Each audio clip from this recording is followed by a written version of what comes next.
हमारे गणेश जी से ठाकुर जी के बड़े प्रिय संबंध हैं। अभी आगे प्रसंग आएगा, लेकिन हम अभी सुना देते हैं, महाराज जी दिख गए तो। लाला की जब चोरी बढ़ गई तो यशोदा मैया एक दिना मन में विचार करन लगी, मेरो लाला अबई ते इतनो छोटो सो चोरी करन लगो।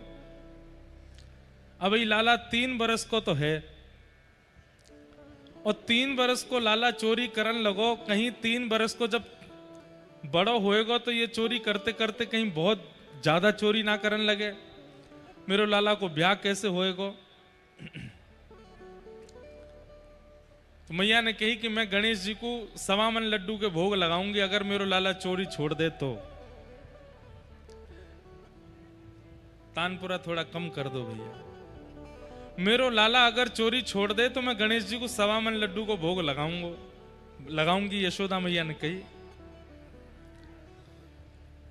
तो ठाकुर जी को जब ये बात पता चली तो ठाकुर जी मन में बोले, अब तो मैं बिल्कुल नहीं छोड़ूंगा। क्यों? 1.25 मन लड्डू रखे जाएंगे, गणेश जी के आएंगे, खामेंगे तो हम मोए और मेरे सब सखान ने खावे को मिलेगा। 1.25 मन लड्डू लगाए गणेश जी के आगे। यशोदा मैया लाला को लेकर के गई और गणेश जी महाराज से प्रार्थना कर रही। हाँ, आंख बंद करके हाथ जोड़ के मैया कह रही है, हे गणपति बाबा मेरे लाला पे कृपा करो, जे चोरी करनो बंद कर दे, जे सुधर जाए, बहुत उपद्रवी है गयो, बहुत उद्यमी है गयो, आप यहाँ पे कृपा करो। अब मैया तो आंख बंद करके प्रार्थना कर रही है, ठाकुर जी ने अपने सबरे सखा बुला लिए। अब एक लड्डू मधुमंगल ले गयो, दूसरो श्रीदामा ले गयो, तीसरो तन सुखा, मन सुखा, धन सुखा। सबरे ठाकुर जी के सखा आए और जितने लड्डू भरे सब इनको ले गए। एक लड्डू बचा वो ठाकुर जी खा गए। गणेश जी के आगे सबरो भोग खत्म। यशोदा मैया के जैसे ही नेत्र खुले, हे गणपति बापा मेरी मेरी मेरी या प्रार्थना को स्वीकार करियो, मेरे लाला की चोरी छुड़वाओ। मैया ने जैसी प्रणाम करके भोग की थाली उठाई, मैया बोली, अरे लाला ये सबरे लड्डू कहां गए यहां थे?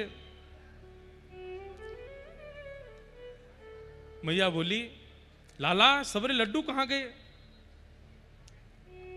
ठाकुर जी बोले, मैया अभी तो यहीं धरे, पतो ना कहां चले गए। अरे इतनी जल्दी कौन चोरी करके ले गए यहां थे, कहां गए सबरे लड्डू? सोई ठाकुर जी गए और गणेश जी के पेट पे हाथ धर के बोले, मैया जहां धरे हैं सबरे लड्डू, जे इतनो निकरो भयो है ना, यही के भीतर हैं। गणेश जी भी मंद मंद मुस्का रहे हैं। मैया बोली, मैंने तो इतनी बार भोग लगायो, कभी पायो नहीं, आज कैसे पाए लियो? मैया तू हमेशा बिना भाव के भोग लगा देवे, आज तेरे संग मैं हो ना, तू तो आंख बंद कर रही, मैं हाथ जोड़ के प्रार्थना कर रहा हूं। मेरी मैया ने बड़ी मेहनत करके देसी घी के लड्डू बनाए, हे गणेश जी पाए लो। सो गणेश जी प्रकट है के पाए के गए मैया, और दिना तो तू सामने धर के उठाए ले, आज ठाकुर जी पा गए, आज गणेश जी पा गए। और मैया प्रसाद स्वीकार हैवे को यही तात्पर्य है कि देवता आपकी सेवा से प्रसन्न है। मैया तो नाचन लगी, बोले गणेश जी ने मेरे लड्डू पा लिए, या को मतलब है कि आज अब मेरो लाला चोरी छोड़ देगो। लेकिन ठाकुर जी ने फिर भी चोरी नहीं छोड़ी। तो मैया बोली, गणेश जी तो सांचे हैं, लेकिन लाला तेरी चोरी क्यों ना छूट रही है?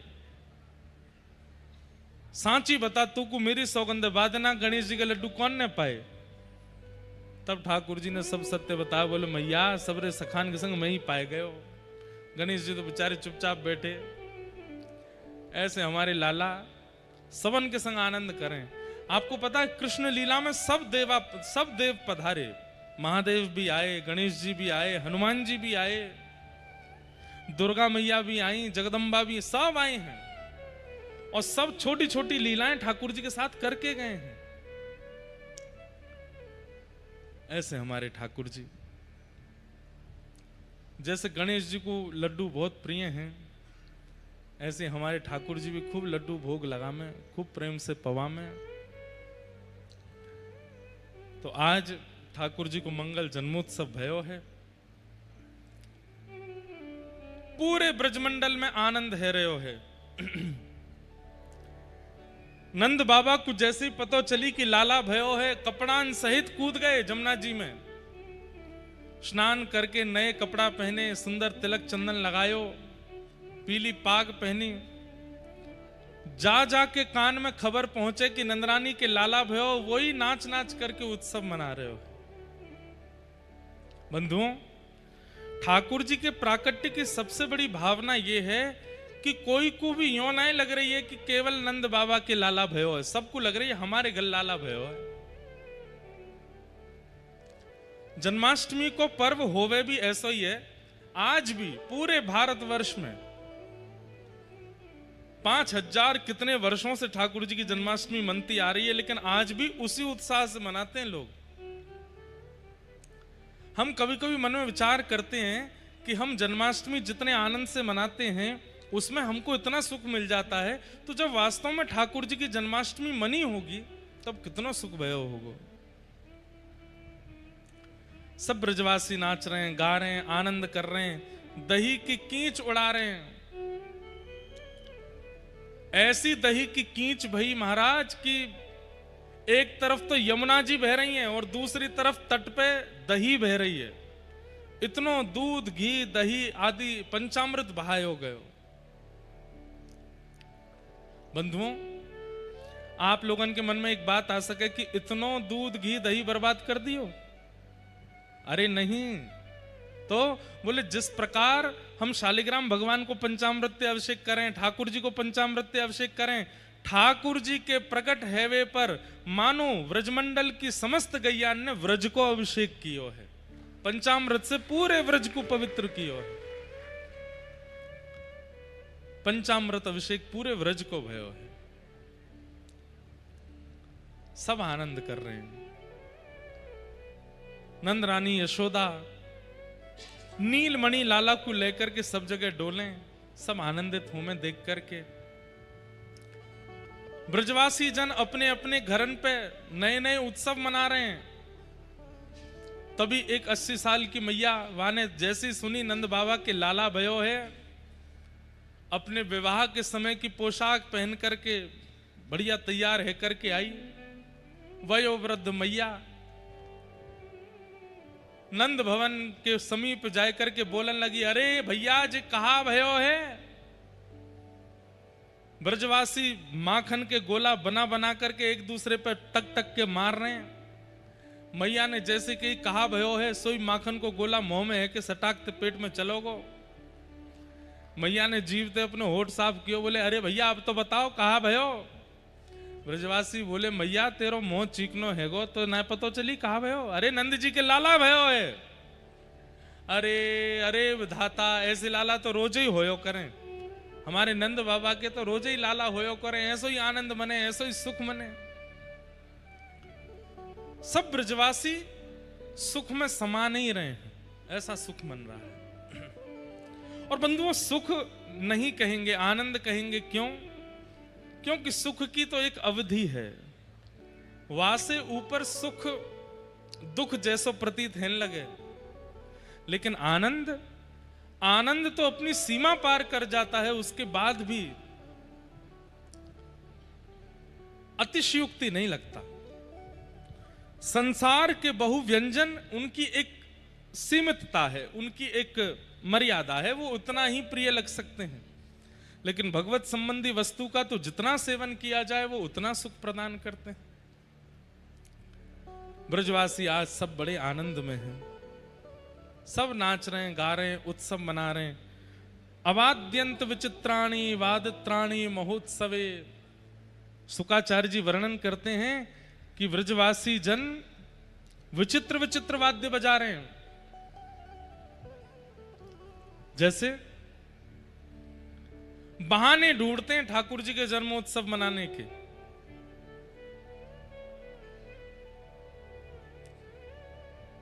एक सप्ताह बाद सब ब्रजवासी दौड़े दौड़े आते हैं, बोले मैया बधाई दे दे। तो मैया कहें अभी तो बधाई दई लाला के जन्म पर। बोले आज लाला को जन्मदिन है, आज भी बधाई चाहिए। बोले आज का ही को जन्मदिन, लाला तो 7 दिन पहले भयो। बोले मैया आज 7वां दिन है ना, वही दिन दोबारा लौट के आयो, हमारे आज भी जन्मदिन है। तो हर सप्ताह ठाकुर जी का जन्मोत्सव मनता है।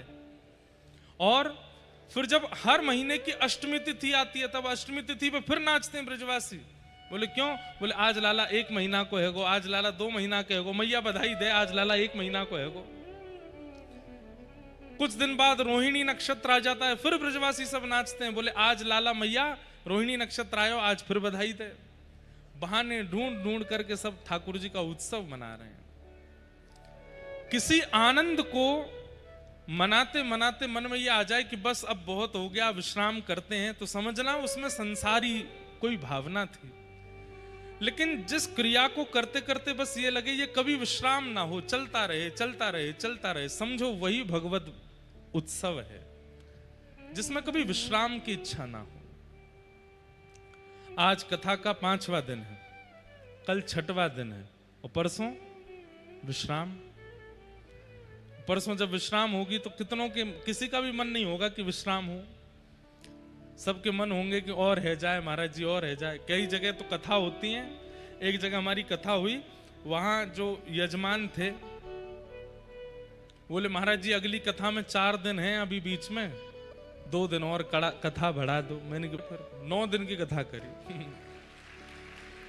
तो उसके अगले साल की भी दे दो, 5 साल की तो डेट लिखवा ली। बोले ये कहीं नहीं जाएंगी, ये मेरी हैं, आपको आना है, कथा सुनानी है। कहने का अभिप्राय, विवाह उत्सव भी जब पूर्ण होता है ना तो घर के लोगों को थोड़ा सुख मिलता है कि चलो अब थोड़ा आराम करेंगे भाई, 6 महीना ते हमारी कमर टूट गई। लेकिन विवाह जितनी ही हालत कथा कराने वालों की भी होती है, ऐसी कमर टेढ़ी हो जाती है महाराज 6 महीना से लगे हैं ये, लेकिन कथा के बाद किसी का मन नहीं होता कि विश्राम हो जाए, सबका लगे चलती रहे, बस होता रहे, ये क्रम बना रहे। इसीलिए इसको आनंद कहते हैं। विवाह का क्रम सुख हो सकता है पर भगवत संबंधी क्रम तो आनंद होते हैं, और आनंद उससे मन कभी भरता नहीं। ब्रजवासी सब उत्सव मना रहे हैं और उत्सव मना मना करके गा रहे हैं, धन्य घड़ी जब होए यशोदा मैया कह के बोले, धन्य घड़ी जब होए यशोदा मैया कह के बोले, नूपुर बांध दो चरणन में घुटमन डोले, नूपुर बांध दो चरणन में घुटमन डोले, पकड़े बाबा की उंगरिया तेरो ललना, पकड़े बाबा की उंगरिया तेरो ललना, जुग जुग जीवेरी यशोदा मैया तेरो ललना, जुग जुग जीवे रे यशोदा मैया तेरो ललना। सब ब्रजवासी नाच रहे हैं, गा रहे हैं। 6 दिना भय तभी पूतना राक्षसी आ गई, रूप बदल करके आई है, अत्यंत सुंदरी बनकर के आई है पूतना। मैं श्रोताओं को समझाया करता हूं कि जब आप भक्ति के पथ पर चलने लगते हैं तो सबसे पहली बाधा पूतना के रूप में आती है। कैसे? भक्ति मार्ग में जब आप चलने लगते हैं तो उस समय सबसे पहली बाधा पूतना कैसे आती है कि कुछ समय तो आपका मन भजन में बहुत लगता है। जब नए नए भजनानंदी बनते हैं तो कुछ समय तो मन बहुत लगता है, पर कुछ समय बाद मन विचलित होने लगता है, ध्यान भटकने लगता है। ठाकुर जी की सेवा में ऐसे भावना आने लगती है कि अब कर तो ली, बहुत करी, अब थोड़ी देर हल्की कर लें। तो जब नए नए ठाकुर जी घर पे आते हैं तो दिन में भोग लगाओ, दोपहर में प्रसादी बढ़िया प्रेम से पवाओ, रात्रि का शयन अच्छे से कराओ, ये वाला इत्र लगाओ, ये वाला श्रृंगार करो, ये वाली पोशाक पहनाओ। लेकिन जैसे ही 1-2 साल निकल जाते हैं तो फिर सेवा में भी कटौती होने लगती है। अब ठीक है पुरानी पोशाक ही पहना दो ठाकुर जी को, पिछली साल जन्माष्टमी वाली ही पहना दो, अब बहुत हो गए, अब बार बार थोड़ी खरीद के लाएंगे। ये मन में जो आपके रूखापन आ जाता है सेवा के प्रति, नाम के प्रति, भजन के प्रति, भक्ति के प्रति, यही पूतना है। अरे सेवा तो वो माने कि हर दिन मन में भाव आए कि नहीं कल से भी सुंदर हो, आज की जो सेवा है कल इससे भी सुंदर हो, कल की जो सेवा परसों उससे भी सुंदर हो। हर दिन ये सेवा बनी रहे तो समझो कि आप पूतना से बचे हुए हैं। और अगर कहीं सेवा में ये भावना आ जाए कि नहीं बस बहुत है अब ऐसे ही कर लेते हैं, तो समझो कि पूतना आई है। और धीरे धीरे आपने अगर उस पूतना का इलाज नहीं किया तो वो धीरे धीरे पूर्ण रूपेण आपको ठाकुर जी से दूर कर देगी। इसलिए उत्साह घटने मत दिया कीजिए। मतंग ऋषि के सेवा की चोरी करती हैं कौन? सबरी। सब लोग इधर देखो, ध्यान से सुनो। मतंग ऋषि का नियम था रोज रात्रि 3 बजे उठ जाते, स्नान ध्यान करते और फिर उसके बाद में वन में जाते, वहां से पुष्प तोड़ के लाते, फल तोड़ के लाते, बिल्व पत्र तोड़ के लाते, आकर के फिर गोबर का चौका लगाते, फिर अपने ठाकुर जी की सेवा करते, उसमें पुष्प आदि लगाते, फिर उसके बाद यज्ञ करते, उसके बाद प्रसादी बनाते, फिर पाते। दूर छुप करके सबरी देखती है और उसने इतने भाव से देखा कि मतंग ऋषि कौन से पुष्पों का प्रयोग करते हैं, कौन से फलों का प्रयोग करते हैं, कैसी सेवा करते हैं। वो सारी सेवाएं उनके उठने से पहले ही उनके द्वार पर लाकर के व्यवस्थित कर देती है। मतंग ऋषि जब अपने भवन से बाहर निकलते हैं तो देखते हैं वैसे ही पुष्प जैसे हमारी सेवा में आते हैं, वैसे ही फल, वैसे ही सब लकड़ियां, सब कुछ वो सब व्यवस्थित। 1 दिन हो गया, 2 दिन हो गया, जब बहुत दिन हो गए तो मतंग ऋषि बोले ये मेरी सेवा कौन कर लेता है? और ढूंढने के लिए जाते तो दूर दूर तक कोई नहीं दिखता। एक दिन ऋषि सोए नहीं और अपनी खिड़की पर बैठे बस चुपचाप देखते रहे कि देखूं तो कौन है। और तब देखा कि सबरी जब सामान लग करके बिल्कुल वहां व्यवस्थित रख देती है, और केवल ये पुष्प फल आदि लेकर के नहीं आती है, मतंग ऋषि के उठने से पहले गोबर का चौका लगा देती है, सब कुछ इतना व्यवस्थित कर देती है। ऋषि को क्रोध भी आता है कि मेरी सेवा की चोरी कौन कर रहा है, और दूसरा फिर उनको दया भी आती है कि ये कौन है जो इतने भाव से सेवा कर रहा है। बंधुओं, हम लोग संसारी जीव हैं। हम जैसा आज करते हैं ना, कल हमारे आज वाले क्रिया में थोड़ी कटौती होती है। जैसे आज मेहमान घर पर आए तो आज जैसा स्वागत होगा, कल अगर वो दोबारा आए तो कल वैसा नहीं होगा। कल थोड़ी उसमें थोड़ा खारापन आ जाएगा, परसों थोड़ा और खारापन आ जाएगा, उसके अगले दिन थोड़ा और खारापन आ जाएगा। और बार बार ही वो आते रहे तो फिर हम पूछेंगे भी नहीं, गेट पे भी नहीं जाएंगे। अब गेट खुला है, भीतर आ जाओ, चुपचाप अपने आप ही आ जाओ। जैसे नए नए जमाई बनते हैं, कोई जो लोग बने उन्हें पता होगा, हमें तो नहीं पता, पर जो नए नए जमाई बनते हैं पहली बार ससुराल जाते हैं तो सास कितना स्वागत करती है। साली साहिबा बिल्कुल महाराज जीजा जी को ऐसे रखते पलकों पर। लेकिन जब जीजा जी 1, 2, 3, 4, 5 साल पुराने हो जाते हैं, फिर जीजा जी आके बाहर फोन कर रहे हैं, अरे कोई गेट तो खोल दो। क्यों? ये मानव का स्वभाव है कि उसका प्रेम प्रति क्षण घटता है, हर दिन घटता है। और कहीं ना कहीं हमारी यही व्यवस्था, यही अवस्था ठाकुर जी की सेवा में भी होती है। वहां पर भी हमारा जो उत्साह है प्रतिदिन घटता रहता है।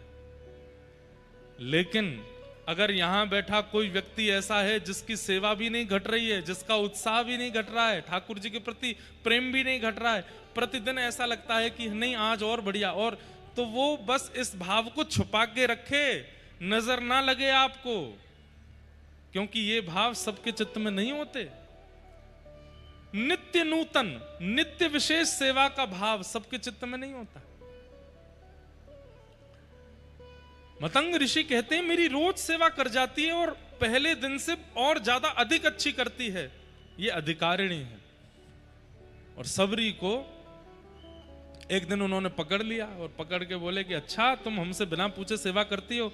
बहुत रोई, बोले कि मुझे क्षमा कर दें, अगर मैं आपके सन्मुख आ जाती तो मेरे कुल खानदान के बारे में जानकर के आप मुझे स्वीकार नहीं करते, इसलिए मैं छुप कर के सेवा कर रही हूं, मैं आपको गुरु मानती हूं।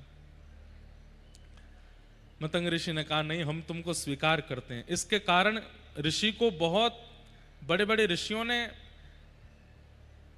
गलत भी माना, गलत भी कहा, लेकिन उन्होंने कहा कि भाई तुम केवल ये देख रहे हो कि स्त्री यहां आती है, पर मैं तो उसके भीतर एक भक्ति का प्रज्वलित दीप देखता हूं जो एक दिन ठाकुर जी को प्राप्त करेगा। और एक दिन ऋषि बोले कि अब मेरा जाने का समय आया है देवी, अब मैं तुम्हें कृपा करके आज्ञा देके जा रहा हूं, तुम्हारी सेवा से मैं प्रसन्न हुआ हूं, अब मेरे भाव से ठाकुर जी को प्रसन्न होना पड़ेगा और तुम्हें दर्शन देने पड़ेंगे। तुम बस चिंता मत करना, एक दिन राघव जी आएंगे। गुरुदेव आप चले जाएंगे, मुझे कोई एक सूत्र बता दीजिए जिस सूत्र के सहारे मैं हर दिन आपका स्मरण करके रह सकूं। मतंग ऋषि कहते हैं एक ही सूत्र है। बोले क्या? प्रतीक्षा। तुम्हारा भजन ही प्रतीक्षा है, जितना प्रतीक्षा करोगी उतना तुम्हारा भजन है। जैसे आप कहते हैं कितनी माला करनी? 8 माला, 108 माला, 200 माला, 250 माला, 2 लाख माला। मतंग ऋषि सबरी को कह के गए तुम्हारी माला, तुम्हारा जप, तुम्हारा नियम, तुम्हारा सब कुछ एक ही है। बोले क्या? प्रतीक्षा। प्रतीक्षा करो। जितना सुनने में आसान लग रहा है उतना करने में कठिन है। प्रतीक्षा सबसे होती नहीं। कितनी प्रतीक्षा की, वर्षों बीत गए, लेकिन हर दिन उस मार्ग को बुहारती हैं, उस मार्ग को सजाती हैं। रोज पकवान बनाती हैं सबरी अपने घर कि आज राम जी आएंगे। और जब शाम तक ठाकुर जी नहीं आते तो सारे पकवान और सब बांट आती हैं। सब लोग कहते हैं अरे सबरी तो रोज बनाती है, रोज इतना खर्चा करती है, रोज लोगों से मांग मांग करके लाती है और फिर बनाती है, राम जी नहीं आएंगे तेरे पास अभी? बोले नहीं, मेरे गुरुदेव कह के गए हैं। और देखो कितनी बड़ी बात, व्यक्ति प्रतीक्षा के बाद फल ना मिलने पर निराश होता है, लेकिन सबरी नाचती थी। क्यों? जब शाम को राम जी नहीं आते थे तो नाचती थी। क्यों?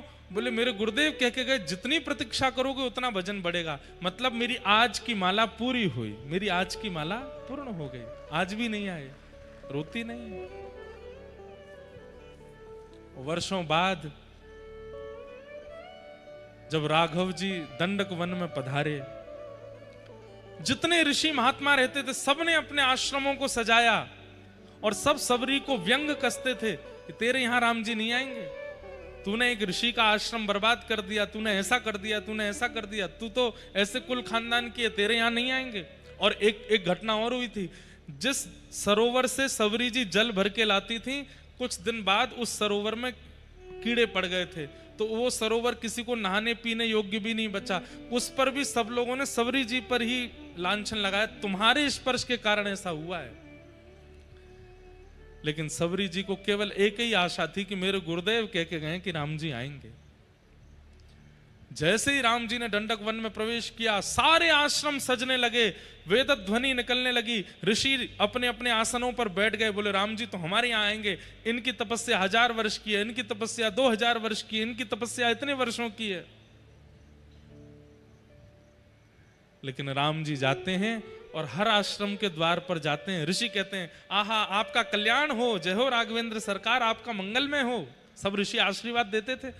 राम जी प्रणाम करके कहते थे, बोले मैं आपसे एक पता जानना चाहता हूं। बोले क्या? वो सबरी जी की कुटिया कहाँ है? जो जो ऋषि मना करते थे कि सबरी तेरे यहाँ राम जी नहीं आएंगे, उनके यहां जाकर के राम जी पूछते थे सबरी की कुटिया कहाँ है। और जब सबरी के यहां गए, सब अपने आश्रमों में खड़े खड़े देख रहे थे, झूठे बेर खा रहे हैं ठाकुर जी सबरी के। किस भाव का फल मिला है सबरी को?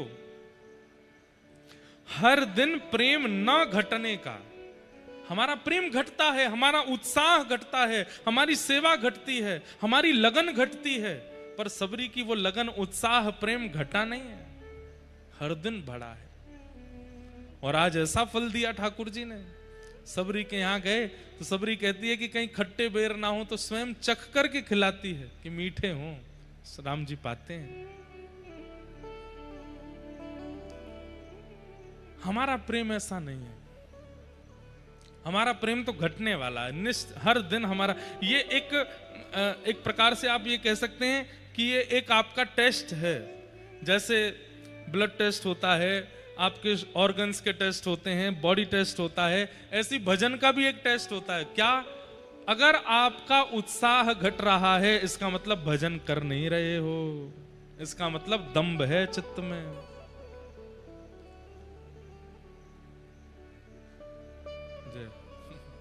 दिख नहीं रहे हैं।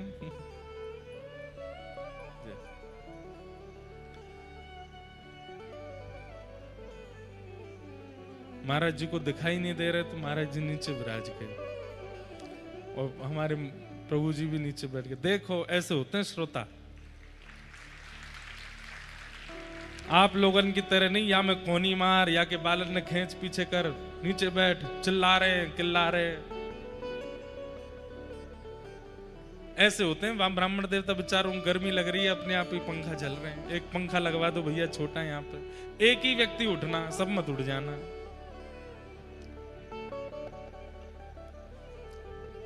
सह रहे हैं बेचारे, इनको मिलेंगे ठाकुर जी अवश्य। तो मैं क्या कह रहा था, हमारा प्रेम, हमारा उत्साह घटता है।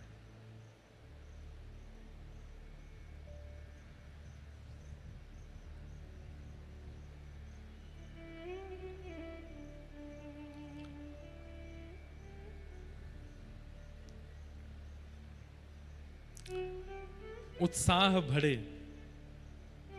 तो समझो कि भजन बन रहा है और भजन के साथ साथ चित्त के विकार नष्ट हो रहे हैं। अगर वो विकार अभी भी चित्त में हैं तो उत्साह घटेगा, बढ़ेगा नहीं।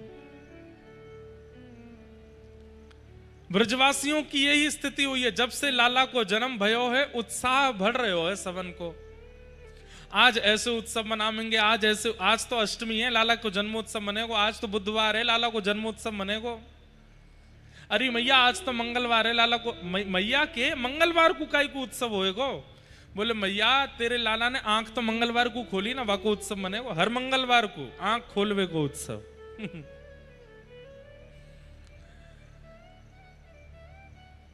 पूतना आई, और पूतना किस रूप में आती है? हमारे भजन में, हमारे भजन में विघ्न रूप में आती है कि हमारा उत्साह घटने लग जाता है।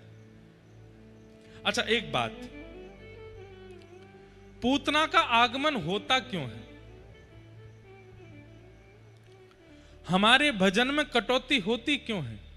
ऐसा कौन सा अपराध हमने किया है जिसके कारण भजन में, सेवा में, कथा में हमारा उत्साह घटता है?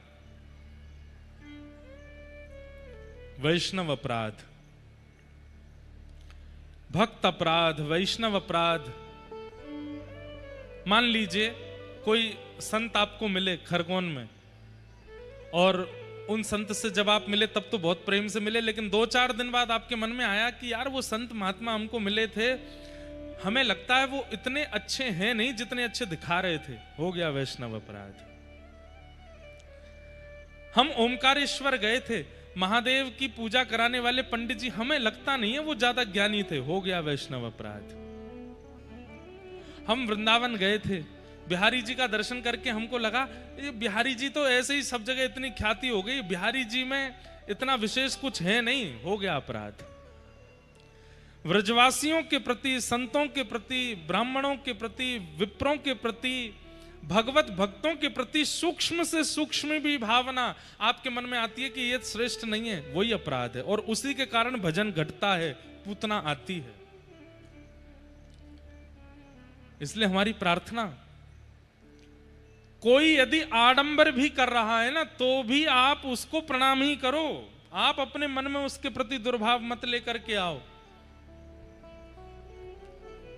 ठाकुर जी देख लेंगे अगर कोई आडंबर कर रहा होगा, नाटक कर रहा होगा। आपके पास अधिकार नहीं है उसकी स्थिति को आकलन करने का। आज सुबह प्रेस वार्ता हुई, उसमें हमसे बार बार यही पूछा जा रहा, संत ऐसे क्यों करते हैं, वक्तागणों के कथाओं में ऐसा क्यों होता है, ऐसा क्यों। देखिए, आप उनको वैष्णव ही मानो, आप उनको वक्ता ही मानो, आप उनको संत ही मानो, आप उनमें यदि दुर्भाव और दोष देखने लग जाओगे तो आपसे अपराध बनेगा। आप कहेंगे महाराज जी ऐसे तो फिर किसी का विरोध ही नहीं होगा, सब गलत से गलत करते जाएंगे। देखो हमारी एक बात, कोई व्यक्ति गलत करता है और कोई व्यक्ति आडंबर पाखंड करता है, लेकिन आप फिर भी उसके प्रति श्रद्धा रखते हो, उसके प्रति आस्था रखते हो, जानते हुए भी आस्था रखते हो, तो आपकी आस्था उस व्यक्ति को सुधार देगी, आपकी आस्था उस व्यक्ति के चित्त से आडंबर को नष्ट कर देगी। यह बात आपको माननी पड़ेगी। इसलिए वैष्णवों के प्रति अपराध मत करो। पूतना आई, इतनी सुंदर बनकर के आई कि सब पूतना को देखते रह गए। नंद घरानंद भयो जय कन्हैया लाल की, सब नाच रहे हैं, गा रहे हैं, उत्सव मना रहे हैं, लेकिन पूतना के आते सब उसको देखने लगे। इसकी चाल देखो, इसकी ढाल देखो, कितनी सुंदर है। और यही तो पूतना करती है, भजन में विघ्न, उत्सव में विघ्न, कथा में विघ्न, नाम जप में विघ्न, ये जो भी विघ्न आते हैं भगवत सेवा में, वही पूतना है। सब ब्रजवासियों को अपनी ओर मोहित करती हुई जैसी पूतना नंद भवन में गई, यशोदा मैया ने पूतना की ओर देखा। यशोदा मैया के चित्त में आया, इतनी सुंदरी आई है, अरे विधाता तेने कछु दिना पहले मेरो लाला भेज दिया होता तो यही ते ब्याह कर देती अपने लाला को, इतनी सुंदर।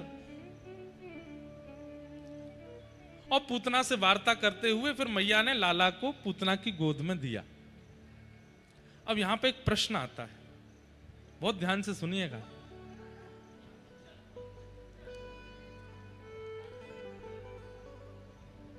यशोदा मैया, चलो मानते हैं कि सब ब्रजवासी तो सामान्य हैं, लेकिन यशोदा मैया जिन्हें भगवान ने अपनी मां के रूप में स्वीकार किया, उनको तो इतना विवेक होना चाहिए था कि किसकी गोद में लाला को दें, किसकी गोद में ना दें। फिर यशोदा मैया ने ठाकुर जी को पूतना की गोद में क्यों दिया, इसके पीछे कारण क्या है? देखो, एक बात सबको पता है कि पूतना की गोद में जाती ठाकुर जी ने अपने नेत्र बंद कर लिए, देखा नहीं पूतना की ओर। लेकिन यशोदा मैया ने लाला पूतना की गोद में यामारे दिए, क्योंकि यशोदा कौन है? यशः ददाती, जो यश प्रदान करे उसका नाम है यशोदा। मतलब कार्य स्वयं करने के बाद दूसरे को श्रेय दे दे, उनको यशोदा कहते हैं। भोजन स्वयं बनाया, लेकिन बता किसका दिया? नहीं, उन्होंने बनाया, उन्होंने किया। सजावट खुद की, लेकिन पूरा श्रेय किसको? नहीं, उन्होंने करवाया, हमको तो आता ही नहीं, उन्होंने करवाया। इस प्रकार की भावना जिन लोगों की होती है उनको क्या कहते हैं? यशोदा, जो दूसरों को यश देते। यशोदा मैया आचार्या हैं। उन्होंने मन में विचार किया कि पूतना राक्षसी है, रूप बदल करके आई है, ठाकुर जी के दर्शन की अधिकारिणी नहीं है, ठाकुर जी के स्वीकार की अधिकारिणी नहीं है। लेकिन जब इतने समीप आ गई है तो इसके दोषों का चिंतन करके मैं भगवान को इससे दूर क्यों रखूं? भले ही ये दोषी है, लेकिन समीप आई है तो ठाकुर जी को इसकी गोद में देना चाहिए, आचार्य भाव से। यशोदा कौन है? आचार्य। आचार्य की सन्निधि में जब जीवात्मा जाता है तो जीवात्मा दोष युक्त ही होता है, पर आचार्य कृपा करते हैं, भले ही इसमें दोष हैं, हे ठाकुर जी भले ही ये दोष युक्त है, पर आप फिर भी इसके पास जाके इस पर अनुग्रह करो। इसलिए यशोदा मैया ने ठाकुर जी दिए। भले ही पूतना अधिकारिणी नहीं है, लेकिन इतने समीप आ तो गई है, और इतने समीप आकर के भी ठाकुर जी नहीं गए, तो ये कैसी भक्त वत्सलता, कैसी कृपा। इसलिए ठाकुर जी दिए, पूतना की गोद में ठाकुर जी दे दिए। भगवान ने अपने दोनों नेत्र बंद कर लिए, नहीं देखा पूतना को। क्यों? दो कारणों से ठाकुर जी ने नहीं देखा। पहला कारण, पूतना अपने वास्तविक रूप में नहीं आई है, रूप बदल करके आई है। और दूसरा कारण, पूतना भजनानंदियों के भजन में विघ्न डालती हुई आई है। समझ में आई बात? दो लोग ऐसे हैं जिनको ठाकुर जी नहीं देखते।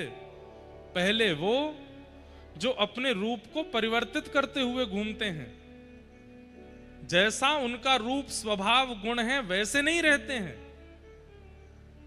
उसको छुपा करके घूमते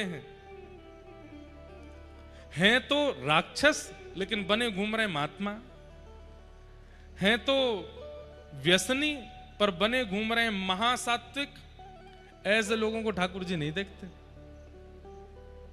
हैं तो लोभी, हैं तो क्रोधी, लेकिन दिखाएंगे कि हम तो बहुत सौम्य हैं, हमें तो गुस्सा आता ही नहीं, मन ही मन फूटे जा रहे हैं। हैं तो कामी, लेकिन दिखाएंगे ऐसे कि वो तो उनसे बड़ा कोई ब्रह्मचारी नहीं है।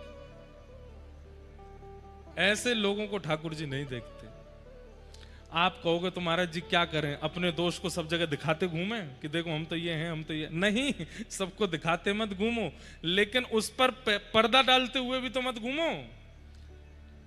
क्रोधी हैं तो हैं, ठाकुर जी के सामने जाके नित्य प्रार्थना करो, नाथ मेरा क्रोध कम कीजिए, मुझे क्रोध करना अच्छा नहीं लगता। कामी हैं, ठाकुर जी से प्रार्थना करो, हे नाथ कृपा कीजिए, मेरे अंदर ये दोष बहुत ज्यादा उछाल मार रहा है, इसको घटा दीजिए। मेरा भजन, मेरा जप इसीलिए है कि मेरा दोष नष्ट हो। इससे क्या हुआ? आपने स्वीकार किया और ठाकुर जी के सामने प्रस्तुत किया। ठाकुर जी इससे प्रसन्न होते हैं। व्यक्ति मंदिर में जाता है, कभी अपने दोष बोलता है? सदैव जाकर के ठाकुर जी से कहेगा, हे नाथ ये बनवा दीजिए, ये करवा दीजिए, वो करवा दीजिए, ऐसा करवा दीजिए, वैसा करवा दीजिए। ठाकुर जी कहते हैं ये सब करवा दीजिए, और जो पहले से रोग तेरे अंदर हैं उनके बारे में तूने कहा नहीं। मतलब वैद्य के पास जाकर के आप ये औषधि मांग रहे हो कि ऐसी औषधि दो मुझे भूख लगने लग जाए, ऐसी औषधि दो मैं कुछ भी खाऊं मेरा वजन ना बढ़े, ऐसी औषधि दो मैं ये कर लूं, मैं वो कर लूं, मेरे अंदर ताकत आ जाए, मेरी इम्यून पावर तेज हो जाए। वैद्य कहेगा वो सब तो ठीक है, पहले ये तो बताओ तुम्हारा कोलेस्ट्रॉल वगैरह तो नहीं बढ़ा हुआ है, शुगर तो बढ़ा हुआ नहीं है, लिवर फंक्शन ठीक तो कर रहा है, पेट ठीक है ना, लंग्स में कोई दिक्कत तो नहीं है। आजकल के डॉक्टर चेकअप करा लेते हैं तो चेकअप में सब निकल आता है। पहले के रोग जब तक दूर होंगे नहीं, आप अधिक औषधि कैसे मांग सकते हैं ठाकुर जी से? हम लोग यही करते हैं, हम जाकर के केवल मांगते हैं। ठाकुर जी कहते हैं पहले अपने रोग तो ठीक करो। क्रोध है, लोभ है, ईर्ष्या है, द्वेष है, इतना सब कुछ तुम्हारा बिगड़ा हुआ है मन में, उसको तो पहले स्वस्थ करो। पूतना को दो कारणों से ठाकुर जी ने नहीं देखा। पहला, रूप बदल के आई। दूसरा, रूप बदल के आई तो आई, जितने लोग उत्सव मना रहे थे सबका उत्सव छुड़वाती हुई आई है, ठाकुर जी ने नहीं देखा। और जैसी पूतना के गोद में जाके भगवान ने नेत्रबंद किए, पूतना ने अपना पयोधर भगवान के मुख में दिया। ठाकुर जी ने पहले तो उसके रस तत्वों को पिया, पुण्यों को पिया, पापों को पिया, विष को पिया, और अंत में प्राणी समम रोष समन्वितो पिबत, उसके प्राणों को पीने लगे। और जैसे ही प्राण पिए, पूतना अपने वास्तविक रूप में प्रकट हो गई और विशाल विकराल रूप धारण कर लिया। सामुंच मुंचाल मिति प्रभाषिणी, ठाकुर जी को पकड़ करके दूर करने लगी। लेकिन जैसे कोई डाल वृक्ष को पकड़े होती है, कितना भी खींचो अलग नहीं होती है, ऐसे ही ठाकुर जी ने उसके पयोधर को पकड़ा हुआ है। खूब प्रयास करने पर भी ठाकुर जी जब दूर नहीं हुए, अरे बालक छोड़, अरे बालक छोड़ चिल्लाने लगी। हमारे पूज्य पिताजी कहते हैं पूतना को देख करके ठाकुर जी बोल पड़े। 6 दिन के ठाकुर जी बोल पड़े। कहा बोले? मौसी जी हम पे तो पकड़वो ही आवे, छोड़वो ना आवे। और जो एक बार पकड़ में आ जाए ना, वाकू फिर ठिकाने लगा के छोड़े हम। भक्त आ जाए तो वाकू चरणंते लगा के छोड़े, और राक्षस आ जाए तो वैकुंठ पहुंचा के छोड़े। कहते हैं पूतना के प्राण यहां मारे निकल गए कि 6 दिना को बालक बोल लो है। विशाल रूप धारण करके पूतना नंद भवन के पीछे गिरी, कितने खेत उसके नीचे चकनाचूर हो गए। अच्छा, इसमें एक हमारी लीला पूज्य नाना जी सुनाते थे हमें। नाना जी की हमारी इनकी बात हमको रह रह के याद आती है। नाना जी बताते थे, असंभवतः आज पहली बार याद आई है ये वाली बात। बोले लाला, पूतना राक्षसी अपने रूप में परिवर्तित है गई, यहां तक तो बात समझ में आवे, लेकिन वो विशाल क्यों हो गई, वो इतनी बड़ी काई को है गई। हमने कही नाना जी बचवे के काजे बड़ी भई होगी कि बड़ी है जाऊंगी तो नेक्स्ट से लाला होएगा तो लाला को खींच के दूर कर दूंगी। तो नाना जी हमारे बोले नहीं, इसके पीछे दूसरा कारण है। बोले क्या? 6 दिना के लाला है गए और इन 6 दिना में लाखों ब्रजवासियों में से 1,500-2 हजार ही ब्रजवासी हैं जिन्होंने लाला के दर्शन किए, बाकी अब भी बाहर ही खड़े हैं और प्रतीक्षा कर रहे हैं लाला के हमें दर्शन है जाएं, लाला के हमें दर्शन है जाएं। यशोदा मैया लाला को बाहर ला नहीं रही है और नियम भी है कि छठी तक बाहर आना भी नहीं चाहिए। तो ठाकुर जी मन में विचार करने लगे कि इतने सारे ब्रजवासी सब मेरी प्रतीक्षा में बाहर खड़े हैं, उनके काजे अब मोए बाहर जाना पड़ेगा और ये पूतना नेक्सी सी रहेगी, यहीं मर जावेगी, गिरेगी, ये विशाल है जाएगी तो या को बाहर जाके गिरना पड़ेगा और या के बहाने हम भी बाहर चले जाएंगे। तो पूतना की गोद से उतारते समय लाखों ब्रजवासी जो हैं सबको मेरे दर्शन है जाएंगे। मैंने कहा हाँ नाना जी ये बात तो सही है। बोले वही भयो, जैसे ही पूतना के पयो धरते लाला को उठायो नंद बाबा ने, विशाल पूतना, पंडाल के बराबर तो होगी, जितना बड़ा पंडाल है इतनी बड़ी पूतना, और जैसी गिरी याते बड़ी हमारे 3 योजन है, 6 कोस ले, एक कोस में 3 किलोमीटर, एक कोस में 3 किलोमीटर, 6 कोस की में 12 किलोमीटर की 18 किलोमीटर की थी। अब सोच लो यहां से 18 किलोमीटर कहां तक है, इतनी बड़ी पूतना भाई। ले हम तो सोच रहे कि नेका पंडाल के बराबर भाई होगी। 18 किलोमीटर अगर खड़ा कर दिया जाए तो बादलों से भी ऊपर चले जाएंगे। इतनी लंबी पूतना है गई, मानो ठाकुर जी ने 84 कोस में दूर दूर तक जितने ब्रजवासी हैं सबन को दर्शन दे दियो एक बार में, लो हमारे दर्शन कर लो। और फिर नाना जी ने दूसरी बात बताई। मैंने कहा, बोले लाला देख, ब्रजवासीन को तो फिर भी 1 महीना और दर्शन चलते रहते तो सब ब्रजवासीन को दर्शन है ही जाते, लेकिन नंद भवन में जितनी गौशाला की गैया हैं वो मन में विचार करने लगी कि भैया ये सबरे ब्रजवासी नाच रहे हैं, गा रहे हैं और इनके स्वर और नृत्य हमको बिल्कुल अच्छे नहीं लग रहे हैं। क्यों? इनको तो लाला दिख जाएगो, हमको तो लाला तभी दिखेगो जब घुटमुन चलन लगेगो, नंद भवन से निकल के बाहर आएगो, और वहां में तो अभी 1.5-2 साल लगेगो, 3 साल लग जाएंगे, और 3 साल तक हम प्रतीक्षा कैसे करें? किसी व्यक्ति को बहुत जोर की प्यास लगी हो और पास में बैठा हुआ व्यक्ति पानी का बार बार नाम बोलता हो, आहा ठंडा पानी, आहा शीतल पानी, आहा बिल्कुल चांदी के गिलास में पानी ऐसे पिएंगे और गुटुक गुटुक पिएंगे, तो जिसको प्यास लग रही होगी वो कहेगी भैया तेरे हाथ जोड़े मत बोल। गैयाओं की यही स्थिति हो रही है। नंद भवन में जितने लोग उत्सव मना रहे हैं, नंद घरानंद भयो जय कन्हैया लाल की, ये सुनकर के गैयाओं के नेत्रों से आंसू आ रहे हैं। बोले तुम्हें तो दर्शन मिल जाएंगे, हमें कब मिलेगो लाला, हमारे काजी तो 1.5-2 साल बाद आवेगो बाहर। ठाकुर जी बोले ब्रजवासी इनको तो दर्शन है जाएंगे, पर ये गैया बड़ी व्याकुल है रही हैं, इनको कैसे दर्शन दूं? तो पूतना के बहाने ठाकुर जी नंद भवन से बाहर आ गए, और जैसे ही पूतना मर करके गिरी, सब ब्रजवासिन को दर्शन देके नंद बाबा लेकर के लाला को नीचे आए। इतने में ही सब बूढ़े बुजुर्ग बोले राक्षसी तो छुप के आयो लाला, या को पहले भवन में मत लेके जाइयो, या को सबसे पहले गौशाला लेके जाओ और वहां जाकर के गैया के मूत्र से या को स्नान कराओ, गैया की पूंछ से या को झाड़ो लगाओ, वाके बाद लाला पे जितनी अला बलाएं होंगी सबरी हट जाएंगी, वाके बाद लेके जाइयो। तो 6 दिना के ठाकुर जी ने सब ब्रजवासिन को दर्शन दे दिए और पूतना ते छुबने को बहानों लगा करके गौशाला गए, सबरी गैयान को भी उत्सव मनवाए दियो।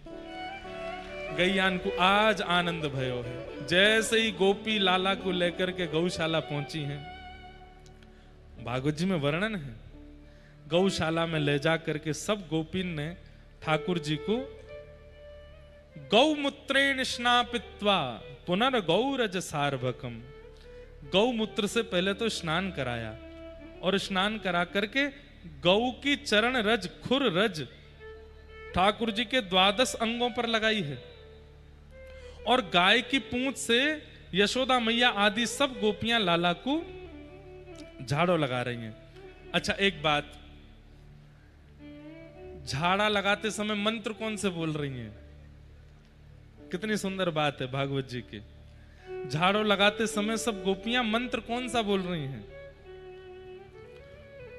सब गोपियां क्या कह रही हैं कि गौमूत्रेण स्नापित्वा पुनर्गौरज सार्वकम रक्षाम चक्रुश्च सकृता द्वादशांगेषु नामभिः अव्यान्दजोऽङ्घ्रिमणिमास्तव जन्मथोरु यज्ञोच्युतः कटितटं जठरं हयास्य हत्केशवस्तदुरु तदिनीस्तु कंठ विष्णुर्भुजं मुखमुरु क्रम ईश्वरः कम्। गोपियां जब ठाकुर जी की भुजा पे झाड़ा लगाती हैं तो भुजा पे झाड़ा लगाते हुए कहती हैं, हे केशव भगवान हमारे लाला की भुजा की रक्षा करियो। जब ठाकुर जी के उदर पर झाड़ा लगाती हैं तो कहती हैं, हे नारायण भगवान हमारे लाला के उदर की रक्षा करियो। जब चरणों में झाड़ा लगाती हैं तो कहती हैं, हे विष्णु भगवान हमारे लाला के चरणन की रक्षा करियो। और ये झाड़े के मंत्र सुनकर के ठाकुर जी बड़ी जोर से हंस रहे हैं। क्यों? मेरो ही नाम है और मेरे नाम तो मोई ये झाड़ू लगा रही हैं, मेरे ही अंग प्रत्यंगन को प्रसन्न करने की भावना कर रही हैं। पर वास्तव में ठाकुर जी की हर लीला के पीछे एक संकेत है। और यहां संकेत क्या था? पूतना के द्वारा ठाकुर जी बाहर निकसे और बाहर निकस करके ब्रजवासी और गैयान को दर्शन दे के आए हैं। 6 दिनाते यशोदा मैया जो छुपाई के बैठी लाला को आज सबन को दर्शन है गए हैं और पूतना को वध भयो। बोल पूतना मर्दन भगवान की। ठाकुर जी ने पूतना को वध किया। अब धीमे धीमे ठाकुर जी 3 महीना के है गए और जैसे ही लाला 3 महीना के भय सोई लाला ने करवट बदली। पहली बार करवट लई है और जैसी करवट लई यशोदा मैया तो नंद बाबा ते कहने लगी, बोले मैं तो उत्सव मनाऊंगी। बोले काय बात को उत्सव? आज लाला ने करवट लई है। अच्छा एक बात बताएं, ठाकुर जी ने करवट भी रोहिणी नक्षत्र में ही लई है और रोहिणी नक्षत्र भी 3 महीना में ही आवे। तो मतलब ठाकुर जी के जन्मोत्सव के बाद पहला रोहिणी नक्षत्र जब आया तब ठाकुर जी ने करवट लई और वाह करवट उत्सव को पूरे ब्रजमंडल में मनाए हो गए। नंद बाबा सांडिल्य मुनि के पास गए। सांडिल्य मुनि तो जाके बोले, बाबा गुरुदेव कुल पुरोहित हैं, कहा बात है? बोले यशोदा जी कह रही हैं लाला को करवट उत्सव मनानो है। तो सांडिल्य मुनि जोरते हंसे, बोले करवट उत्सव जैसो कछुना है हमारे शास्त्रन में।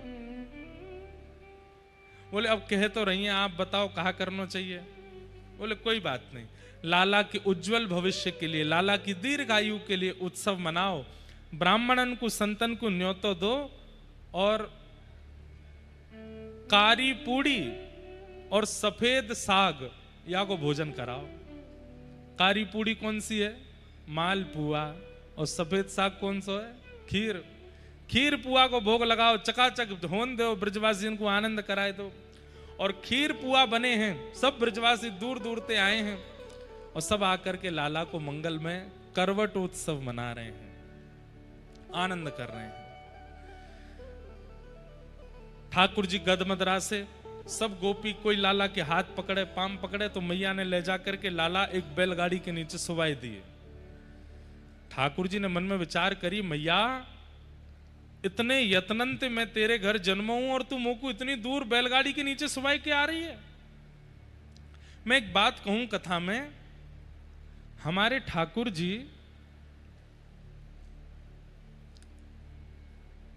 इनको अटेंशन बहुत प्रिय है। इनकी तरफ देखते रहो बार बार, ये खुश रहते हैं उससे। और देख ना सको तो इनको याद करते रहो, उससे बड़े प्रसन्न होते हैं।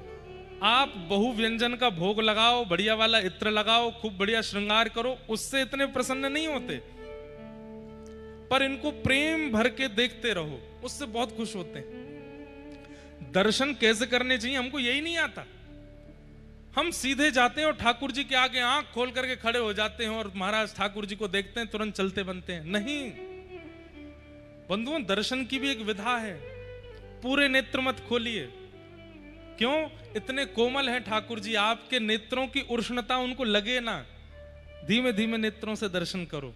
और अब तो मंदिरों में इतनी भीड़ होती है, अब तो कोई नहीं। पहले झरोके होते थे, झरोके से देखते थे ठाकुर जी को, हल्का हल्का देखते थे। क्यों?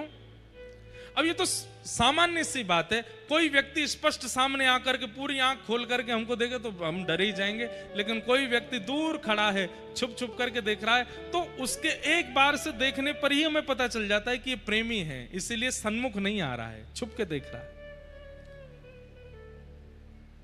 पूरे नेत्र मत खोलो, थोड़े से देखो और अत्यंत शांति लियाओ अपने मस्तिष्क में, चित्त में, मन में।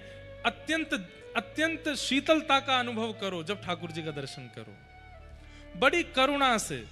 और स्पष्ट सीधे मुख से भी नहीं, थोड़ा मुख तिरछा करके फिर ऐसे देखना चाहिए। ये सब दर्शन की विधाएं हैं। और एक अंतिम विधा है, अब वो तो कर सको तो ठीक है। क्या?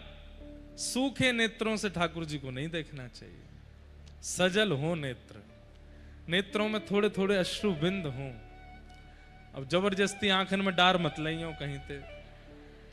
आप लोग जगन्नाथपुरी गए? जगन्नाथपुरी में वहां के पुजारी जी हैं ना, पंडा पुजारी जो बैठे रहेंगे बाहर, वो कपूर का चूना करके रखते हैं अपने पास, चूरा करके। और जैसे कोई व्यक्ति दर्शन के लिए जा रहे होते हैं, उनके यहां लगा लेते हैं थोड़ा थोड़ा। दो कारण हैं, एक तो उससे नेत्र शुद्ध होते हैं, और कपूर की सुगंधी आते ही, नेत्रों में पड़ते ही, जो भी मन में विकार चल रहे होते हैं सब समाप्त हो जाते हैं। करके देख लेना, कितनी भी टेंशन में हो, चिंता में हो, थोड़ा सा कपूर ऐसे मीड़ के यहां लगा लीजिए, थोड़ा आंखों के पास इधर। अपने आप जितनी चिंता चल रही थी मन में, सब थोड़ी देर के लिए शांत हो जाएगी। और दूसरा कारण, कपूर जब यहां छुआ देते हैं तो थोड़ी नेत्रों में आंसू आ जाते हैं। तो मानो वहां के पुजारी कहते हैं, ऐसे तो भैया तू इतना जड़ है कि तेरे नेत्रंते आंसू आने क्यों रहे, तो हम ही तेरे कपूर लगा देने। सजल नेत्रंते देखियो जगन्नाथ जी को, ऐसा मत देखियो। दर्शन की ये विधा है। पहला, सन्मुख बिल्कुल सामने से मत देखो, थोड़ा तिरछे होके देखो। दूसरा, थोड़े नेत्र कम कम खोलो, ठाकुर जी को कहीं हमारे नेत्रों की चोट लगे ना, धीमे धीमे देखो। और जैसे संकोच होता है ना, संकोच में देखना, ऐसे संकोच में ठाकुर जी को देखो। किस भावना से? हम योग्य तो नहीं है, पर हम खड़े हैं आपके सामने। और तीसरा, सजल नेत्रों से देखो ठाकुर जी को। और चौथा, जो देखा है उसे नेत्र बंद करके अपने पलकों के भीतर छुपा लो। आहा।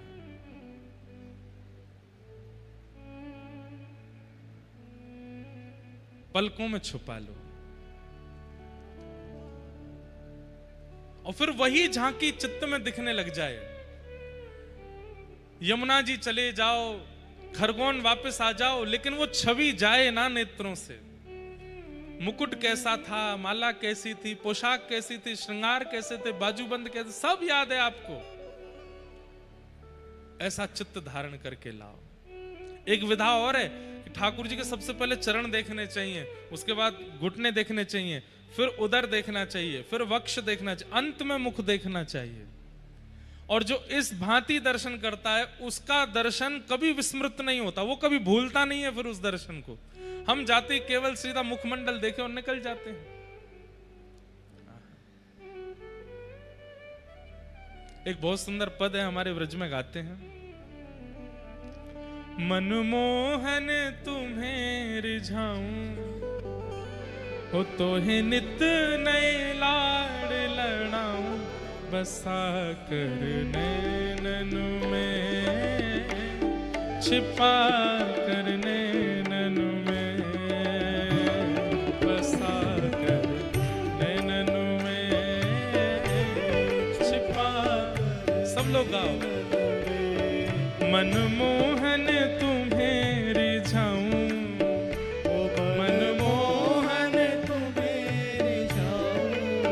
ओ तो है नित नए लाड़ लड़ाऊं तो है नित नए लाड़ लड़ाऊं बसा कर नैनन में छिपा कर नैनन में बसा कर छुपा कर नैनन में।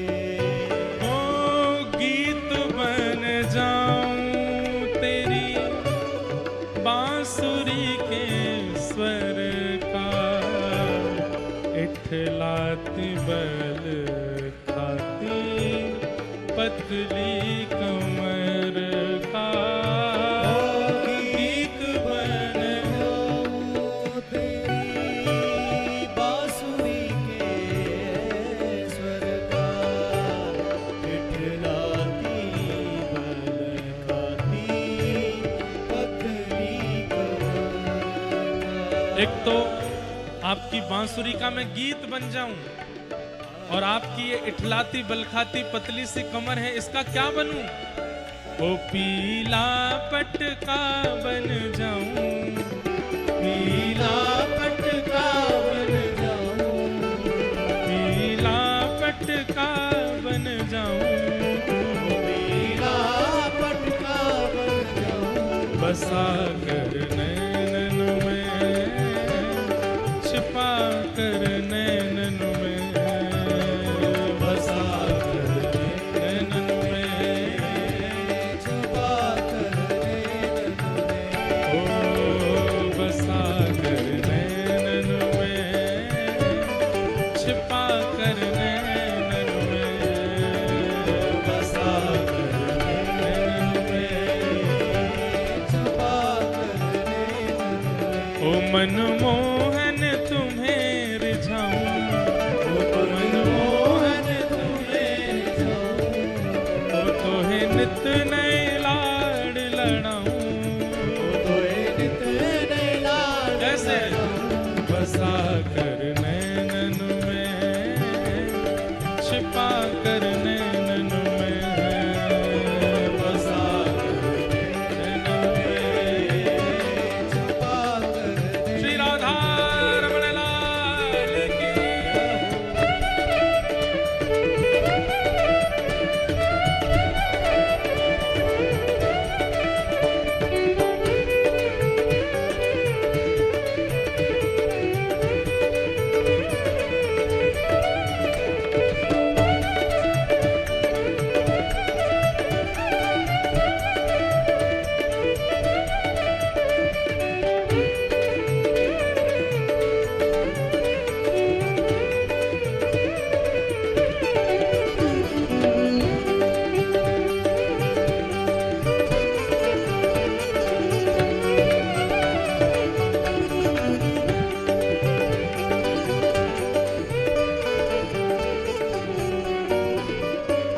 एक बात हम स्पष्ट कर दें, ठाकुर जी के जो आभूषण है ना वो कोई धातु नहीं है। ठाकुर जी पर धारण हो जाने के बाद वो पूर्व जन्म के कोई ऋषि संत महापुरुष या कोई भक्त ही है जिसने कामना की होगी कि मैं ठाकुर जी का कोई आभूषण बनूं और वो उस धातु में विराजमान होकर के ठाकुर जी के अंग पर आया है। इसलिए हमारे यहाँ नियम है, ठाकुर जी को जब पोशाक धराते हैं तो पोशाक को पहले प्रणाम करते हैं, पोशाक उतारते हैं तो भी पोशाक को प्रणाम करते हैं, मुकुट को प्रणाम करते हैं, एक एक ठाकुर जी के श्रृंगार को प्रणाम करते हैं, क्योंकि वो कोई वैष्णव भक्त ही है जो श्रृंगार के रूप में आया है। घुंघरू बनूं जो तेरी पायल का प्यारे, पल पल चूमा करूं चरण तिहारे।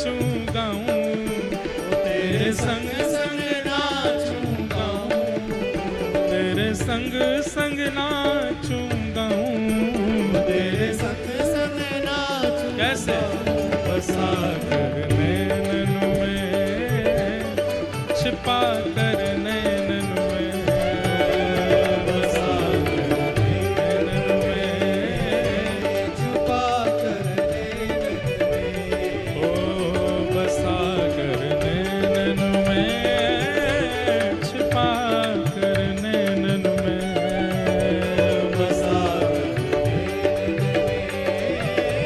छुपा कर ओ मनमोहन तुझे रिझाऊं मोहन तुझे रिझाऊं ओ तोहे नित नए लाड लड़ाऊं तोहे नित नए लाड लड़ाऊं बसा कर नैनन में छिपा कर नैनन में बसा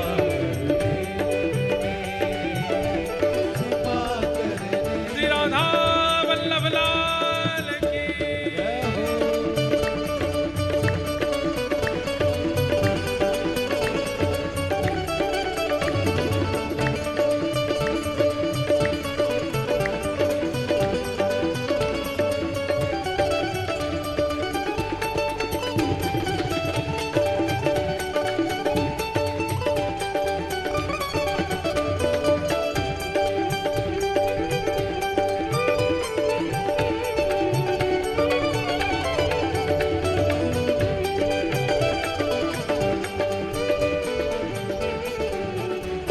और ठाकुर जी को देखते समय इच्छा क्या रखनी चाहिए? हमारी एक ही इच्छा है नाथ, क्या? राधिका किशोरी संग रमण तिहारा मुझको दिखा दो कभी ऐसा नजारा राधिका संग रमण तिहारा मुझको दिखा कभी ऐसा नजारा ओ राधिका किशोरी संग रमण तिहारा मुझको दिखा दो कभी ऐसा नजारा राधिका किशोरी संग रमण तिहारा मुझको दिखा कभी ऐसा नजारा हो फिर चाहे मैं मर जाऊं फिर चाहे मैं मर जाऊं फिर चाहे मैं मर जाऊं फिर चाहे मैं मर जाऊं बसा कर नैनन में छिपा कर नैनन में बसा कर नैनन में छुपा ओ बसा कर नैनन में छिपा कर नैनन में बसा कर छुपा कर हे मनमोहन तुझे रिझाऊं मनमोहन मोहन तुझे रिझाऊं हो तोहे नित नए लाड लड़ाऊं तोहे नित तेरे लाड लड़ाऊं बसा कर नैनन में छिपा कर नैनन में बसा कर नैनन में छुपा कर नैनन में बसा कर नैनन में छिपा कर नैनन में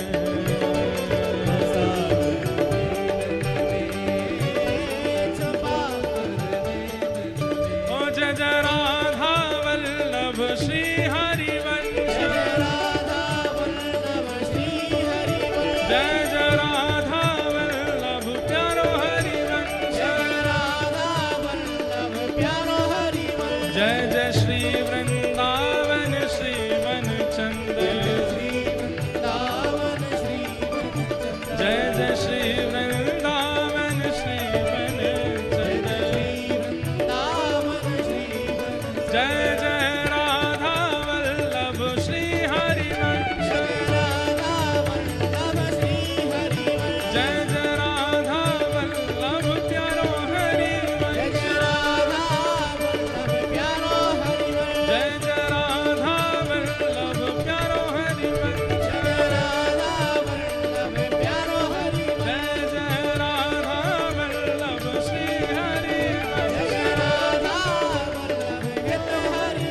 जय जय श्री वृंदावन श्रीवन चंद्र,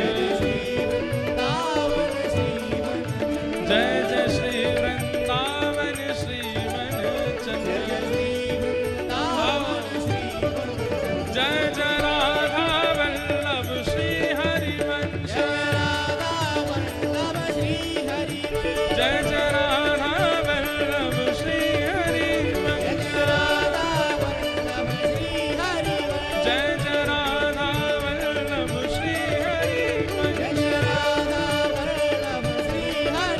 जय जय श्री वृंदावन श्रीवन चंद्र, ओ जय जय राधा वल्लभ श्री हरिवंश, जय जय राधा वल्लभ प्यारो हरिवंश, जय जय राधा वल्लभ श्री हरिवंश, जय जय राधा वल्लभ प्यारो हरिवंश, जय जय राधा वल्लभ श्री हरिवंश, जय जय श्री राम, जय जय श्री राम, जय जय श्री राम।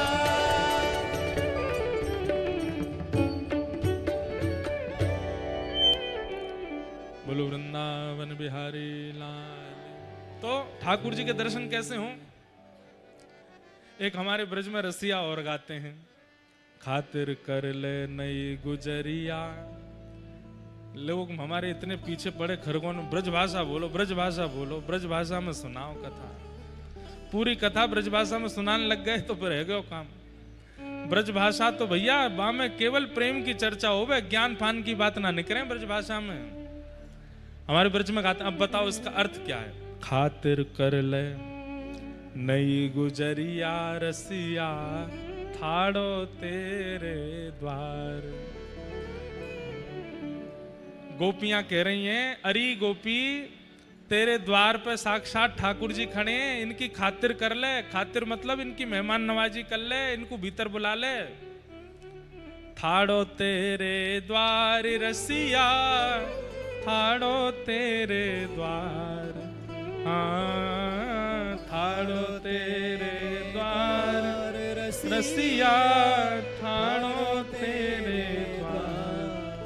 खातिर कर ले नई गुजरिया रसिया, ठाड़ो तेरे द्वार। खातिर कर ले नई गुजरिया। इस रसिया में एक पंक्ति गाते हैं, कैसे गाते हैं? हृदय को चौका कर, हरदी को चौका कर हेली, हरदी को चौका कर हेली। नेह को चंदन लगा नवेली, नेह को चंदन लगा नवेली। दीक्षा ले और बन जा चेरी, दीक्षा ले और बन जाए चेरी। पुत्रिन पलंग बिछाए, पलक की कर ले बंद के वाड़, हाँ पुत्रिन पलंग बिछाए, पलक की कर ले बंद के वाड़। ये ब्रज भाषा जितनी आपको लगती है ना बढ़िया, समझना उतना ही कठिन है। बड़े बड़े साहित्यों की बात, बड़े बड़े वेदों की बात ब्रज भाषा के पंक्तियों में, रसियाओं में मिल जाएगी। अब यहाँ क्या कह रहे हैं? ये सब, ये पंक्ति, ये रसिया कौन गाते हैं? सबरे सखा गा रहे हैं। होली की रसिया है। होली पर ठाकुर जी गोपियों के द्वार द्वार जाते हैं। एक गोपी के द्वार गए, वो गोपी ठाकुर जी से भागती भई आई और अपने भवन में आके छुप गई। तब द्वार पर खड़े होकर के द्वार बंद कर लिया, तब सब सखा गा रहे हैं और कहा कह रहे हैं, अरे सखी तेरे द्वार पे साक्षात परमात्मा खड़े हैं और तू बंद करके भीतर चली गई है। खातिर कर ले, भीतर बुला ले इनको। और कहा करना पड़ेगा? तब कह रहे हैं, हृदय की चौका कर नवेली। जैसे कोई घर पे आवे तो बाहर रंगोली बनाते हैं, पुष्प से सजाते हैं। बोले कि ये जब तेरे द्वार पर आमे तब कोई रंगोली अंगोली नहीं, अपना हृदय ही रख दियो सामने। और नेह को चंदन लगा नवेली। जैसे कोई घर आवे तो उसको चंदन टीका लगाते हैं, बोले इनको चंदन टीका सामान्य मत लगाइयो, बोले तो कहाँ लगाइयो, बोले नेह को, नेह माने प्रेम, प्रेम को चंदन लगा नवेली। और कहा कर दीक्षा ले और बन जा चेरी। दीक्षा को मतलब यह है कि अब ये जो कहेंगे वो मैं करूंगी, ऐसी है जाए इनके आगे आके। पुत्र ने पलंग बिछाए, अब देखो कितना कठिन है ये, ऐसे कैसे समझ जाओगे ब्रज भाषा। पुत्री कहते हैं इनको, नेत्रों को कहते हैं, ये जो भीतर काली काली है इनको पुतली कहते हैं। पुत्र ने पलंग बिछाए, नेत्रों का पलंग बिछा के इनको बैठा, और फिर कहा कर पलक की कर ले बंद के वाड़, खातिर कर ले नई गुजरिया रसिया ठाड़ो तेरे द्वार। तो ठाकुर जी के दर्शन की भी एक विधा है। स्पष्ट नेत्रों से नहीं देखना चाहिए, थोड़े संकोच में दर्शन करना चाहिए, सजल नेत्रों से देखना चाहिए, सीधे नहीं देखना चाहिए, थोड़ा तिरछा देखना चाहिए, और कामना से, आशा से, इच्छाओं से ठाकुर जी को नहीं देखना चाहिए।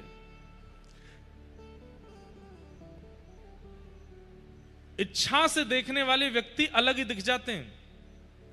कोई पैसे मांगने आता है तो उसकी आंखों से ही पता चल जाता मांगने आया होगा, लेकिन नेह से देखने वाला अलग ही दिख जाता है कि ये प्यार से देख रहा है। वैसे ठाकुर जी को देखना चाहिए, कोई कामना से नहीं।